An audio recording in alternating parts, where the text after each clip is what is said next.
So if I had a dime for every time a writer comes to me with a story and it's a sad or a tragic ending, and I tell them, you know, I get what you're doing. I get you're trying to be edgy and things like that.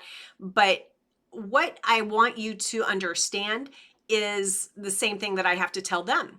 Your reader typically wants a happy ending.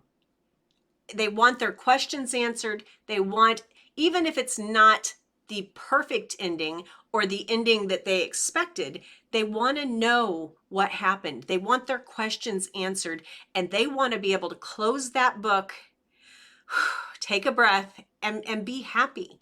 They don't have to be fairy tale, happy, but they just want to know, how did the story go?